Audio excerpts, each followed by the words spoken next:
8월 11일 실만한 물가교회 온라인 새벽 예배에 오신 여러분들을 주님의 이름으로 환영합니다. 오늘 우리들은 이사야서 51장 2절에서 3절의 말씀을 근거해서 광야에서 에덴 동산처럼 살아가는 삶이라는 제목을 가지고 함께 하나님의 말씀을 생각해 보겠습니다. 여호와의 종이 능동적인 순종의 모습을 통하여 고난의 길을 걸어가고 있는 모습을 우리가 생각을 해 보았는데, 여호와의 종은 하나님께서 도와주시고 붙잡아 주시고 수치를 당하지 않게 하신다고 하는 믿음의 확신을 가지고 있었습니다. 그러므로 여호와의 종은 자신의 길을 함께 걸어가고자 하는 언약의 백성들을 향하여 오직 하나님만을 의지하는 삶을 살아가라고 권면을 하고 있습니다. 이사야 선지자는 51장 1절의 말씀을 통하여 이스라엘의 백성들의 정체성에 관하여 우리에게 말씀을 하고 있습니다. 이사야 선지자가 말씀하고 있는 내용처럼 이스라엘의 백성들이 어떠한 반석과 구덩이에서 떨어져 나왔는지를 생각을 해보면 그들은 자신의 정체성이 누구인가를 알게 되어진다는 사실입니다. 그리고 이사야 선지자는 이스라엘의 백성들이 아브라함과 사라의 후손들이라고 하는 사실을 강조하고 있습니다. 이스라엘의 백성들이 아브라함의 후손이라고 하면 그들은 언약의 백성들이고 하나님께서 언약의 백성들인 이스라엘의 백성들을 결탄코 버리지 아니하시고 잊지 아니하시고 그들을 하나님의 사랑 안에서 인도해 주신다고 하는 사실을 우리들은 깨닫게 되어집니다. 비록 그들이 고난의 풀무불로 바벨론의 포로 생활을 하고 있지만 하나님께서는 이스라엘의 백성들을 버리지 아니하셨다고 하는 사실입니다. 그러므로 이사야 선지자는 본문 2절의 말씀을 통하여 하나님께서 아브라함을 부르시고 어떠한 복을 허락해 주셨는지를 다시 한번 생각해 보아라 라고 권면하고 있습니다. 우리 다 함께 본문 2절의 말씀을 한 목소리로 읽겠습니다. 너희의 조상 아브라함과 너희를 낳은 사라를 생각하여 보라.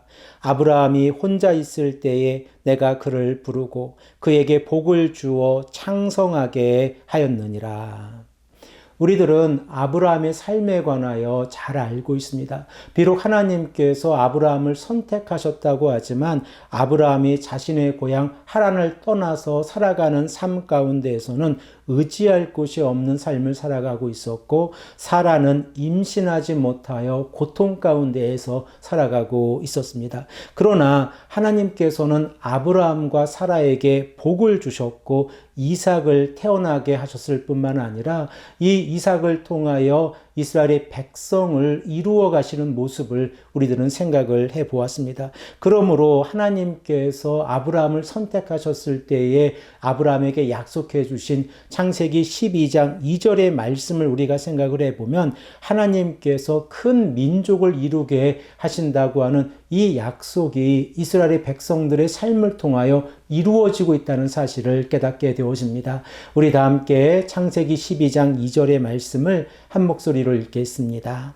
내가 너로 큰 민족을 이루고 내게 복을 주어 내 이름을 창대하게 하리니 너는 복이 될지라. 그러므로 하나님께서 아브라함과 사라를 통하여 큰 민족을 이루게 하셨고, 또한 이스라엘의 백성들이 하나님의 말씀 가운데서 살아간다고 하면 그들에게 영원한 언약을 허락해 주신다고 하는 사실을 이스라엘의 백성들이 믿고 나아간다고 하면 그들은 하나님께서 이스라엘의 백성들을 버리지 아니하셨고 지속적으로 사랑하고 계시다는 사실을 깨닫게 되어집니다. 그러면 이렇게 하나님께서 이스라엘의 백성들을 버리지 아니하셨다고 하였을 때에 어떠한 역사가 일어납니까? 우리 다 함께 본문 3절의 말씀을 한 목소리로 읽겠습니다. 나 여호와가 시온의 모든 황폐한 곳들을 위로하여 그 사막을 에덴 같게 그 광야를 여호와의 동산 같게 하였나니 그 가운데에 기뻐함과 즐거워함과 감사함과 창화하는 소리가 있으리라. 하나님께서 이스라엘 백성들을 위로해 주셨을 때에 어떠한 역사가 일어나고 있습니까? 하나님께서는 사막을 에덴같이 만들어 주시고 광야를 여호와의 동산과 같이 만들어 주셔서 풍요롭게 해 주시겠다라고 약속하고 계십니다. 그리고 이러한 복이 이스라엘의 백성들에게 임하고 있다고 하면 이스라엘의 백성들은 하나님께서 아브라함을 통하여 이스라엘의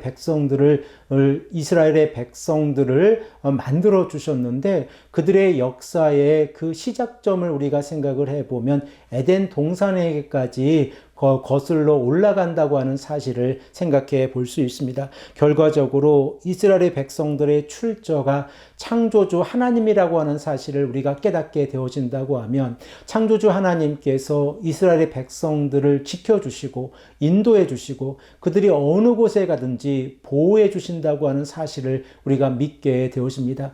이렇게 언약의 백성들이 하나님의 복 가운데서 살아갈 때에 하나님께서 어떠한 복을 허락해 주십니까? 본문 51장 3절 하반절의 말씀에 기록하고 있는 것처럼 기뻐함과 즐거워함과 감사함과 창하 곧 기쁜 노랫소리가 넘쳐나게 하시겠다라고 말씀을 하고 있습니다. 사랑하는 성도 여러분, 이러한 모습으로 하나님께서 이스라엘 백성들의 삶을 바꾸어 주신다고 하면 그들은 오직 창조주 하나님을 바라보고 하나님께서 이스라엘의 백성들이 비록 광야와 같은 어려운 고난의 시간을 보내고 있지만 그들의 삶 가운데에서 에덴 동산에서 살아가는 삶과 같이 기쁨을 허락해 주시고 즐거움을 허락해 주시고 감사를 허락해 주시고 찬양을 허락해 주신다고 하는 사실을 깨닫게 되어집니다. 우리가 이 말씀을 믿고 나아갈 때에 오늘 하루의 삶 가운데에서 하나님께서 우리에게 이러한 복을 허락해 주십니다.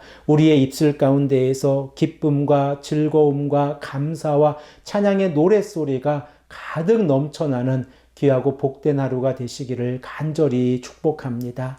함께 기도드리겠습니다.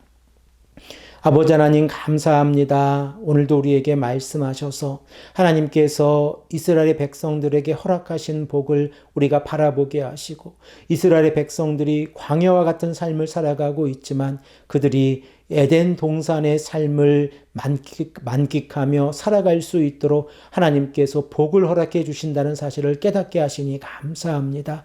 오늘도 오직 하나님만을 의지하고 하나님의 말씀에 순종하며 살아갈 수 있도록 역사하여 주시옵소서. 감사드리오며 사랑이 많으신 예수 그리스도의 이름으로 간절히 기도합니다. 아멘.